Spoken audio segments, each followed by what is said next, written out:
Okay, hello YouTube. One of my favorite things to do against the Philidor opening is after e4, e5, knight f3, d6 to play the move pawn to d4, and when they play e takes d4 to play queen takes d4. The whole idea is to maintain this super powerful outpost with your queen on d4. If, for example, they attack the queen, you would simply pin the knight, and then you would take the knight, and now the post on d4 is maintained. So after the move knight c3, knight f6, bishop g5, bishop e7, castles queenside, castles kingside, you would just play rook he1, and now all of your pieces are beautifully posted in the middle.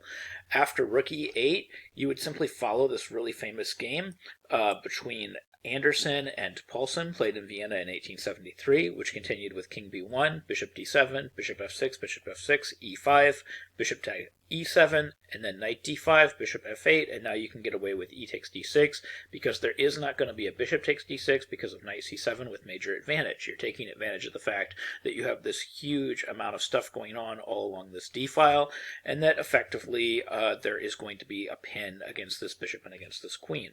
So instead they're going to have to play c takes d6, and then you can just simply play rook e8, bishop e8, and then reorganize your knight to the e4 square, and you're going to have a super powerful position. And in Anderson versus Paulsen back in 1873, Anderson did go on to win with the white pieces, and white certainly has a slight edge here. But one of the questions I get asked a lot is, what do I do after d4 if they just try to maintain that pawn on e5 and they never exchange on the d4 square? Well, after knight to d7, they can't maintain that pawn forever if you find the move bishop to c4. The whole point is that you're threatening all kinds of stuff. You're threatening knight g5 at some point, and you're also threatening d captures e5 at some point. Pretty much any move here that tries to prevent this idea, or any move that doesn't try to prevent this idea, is going to be met with some sort of trap and some sort of tactic. If, for example, knight to f6, you would have ed5, knight g5 would be completely winning for white, because there is no d5 and there is no defending f7.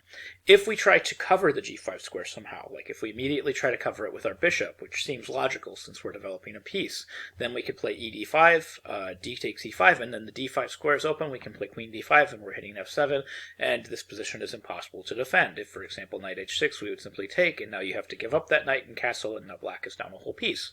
So a lot of people say, well, that's simple enough. I can cover the g5 square and I can cover the d5 square. I can play a move like pawn to c6. But in this case, we would just castle, and then if you try to cover the g5 square as well with a pawn, you're down way too many tempo, and white can simply start sacrificing everything, and according to the computer, this is supposed to be completely winning for white. And if you try to cover it with a piece, with a move like, say, bishop e7, you can actually play de5, and then move your knight to g5 anyway. Because if the bishop takes the knight, you have queen h5, which double attacks the pawn on f7 and the bishop on g5, and after queen e7, you get your piece back with queen takes g5. After queen g5, bishop g5, knight on g to f6, f3, knight c5, knight d2, the computer gives this position as major to decisive advantage for white, simply because white has the better center and white has the bishop pair. And that is how you can play against the Philidor opening. I hope that you found this video helpful. I hope you learned something new about chess. I hope you can incorporate some of these ideas into your own games.